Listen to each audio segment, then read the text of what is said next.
Imagine this for 1 second. Every price you see, every salary you earn, every market crash boom, loan investment and billion-dollar empire. What if I told you all of it traces back to one man's idea? Not a king, not a general, not a billionaire, a quiet thinker sitting alone, writing words that would reshape the world forever. His name was Adam Smith.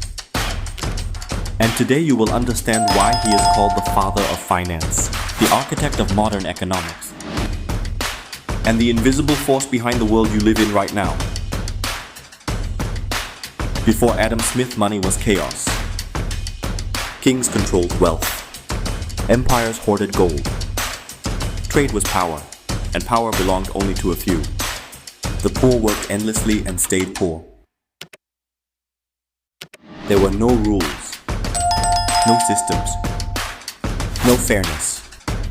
And then one man dared to ask a dangerous question. What if wealth could grow not by force, but by freedom? That single question shook history. Adam Smith was born in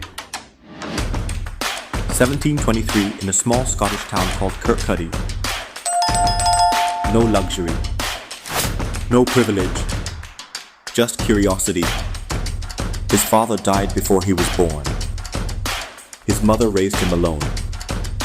Quiet boy, sharp mind, obsessed with how people behave, why they trade, and how societies grow rich or collapse. While others chased power, Smith chased understanding. He studied philosophy, logic, and human behavior, and slowly, something extraordinary formed in his mind, a realization so powerful it would later guide nations, create capitalism, and redefine progress itself. He noticed something simple, yet revolutionary. People don't wake up trying to serve society. They wake up trying to serve themselves. A baker doesn't bake bread to feed the world. He bakes bread to earn money. A butcher doesn't sell meat out of kindness. He sells it to survive.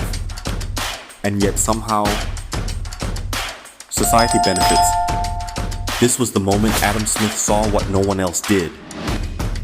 He called it the invisible hand.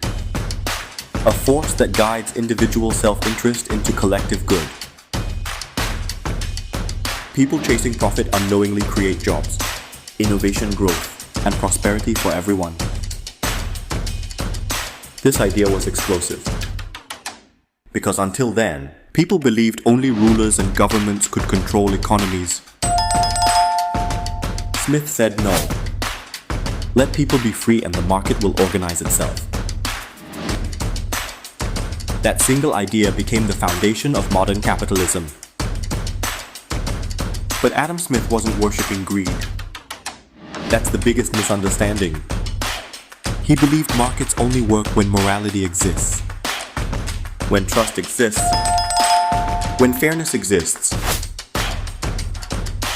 In his book, The Theory of Moral Sentiments, he argued something powerful. Humans are not just selfish. They feel empathy. They care. They want approval. They fear judgment. In other words, markets only work when humans act with conscience. Then came 1776. While the world remembers that year for the American Revolution, something equally revolutionary was published quietly in Britain. A book so powerful it changed the future forever.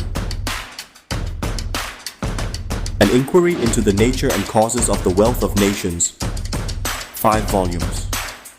Over 1,000 null pages. A blueprint for the modern economy. In that book, Adam Smith explained why some nations grow rich, while others remain poor. He talked about specialization, how dividing work increases productivity. One man making a pin might make one per day. Then men, each doing one step, could make 48,000 pins. If efficiency, scale, specialization.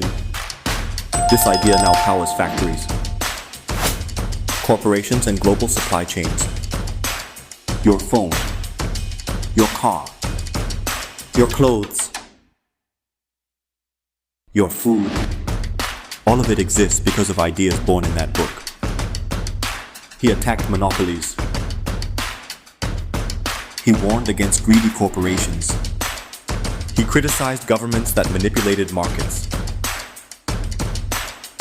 He demanded fair competition. Adam Smith wasn't pro-rich. He was pro-fair. He believes markets should reward innovation, not corruption. Effort, not privilege. Value, not exploitation. And here's the irony most people miss. The man who shaped global wealth died without much of it either. Adam Smith lived simply. He never chased luxury. He spent his life teaching, writing, and thinking. Yet his ideas now move trillions of dollars every single day. Every stock exchange, every startup, every business plan, every economic policy, they all echo his thinking. When you hear terms like free market capitalism, supply and demand economic growth, you are hearing Adam Smith speak across centuries. But his legacy is more than economics. He taught us that freedom creates progress, that trust fuels prosperity, that moral responsibility must guide power. And here is the truth most people never hear. The world has become rich because of gold, oil, or technology. It became rich because someone dared to understand human behavior. Adam Smith didn't just explain money.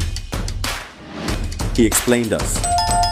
So next time you buy something, next time you earn money, next time you see a market rise or fall, remember this: behind every transaction, behind every price tag, behind every economy, there is the invisible hand of a man who lived 300 years ago. A man who changed the world without ever trying to rule it. That man was Adam Smith. And that is why history remembers him as the father of finance.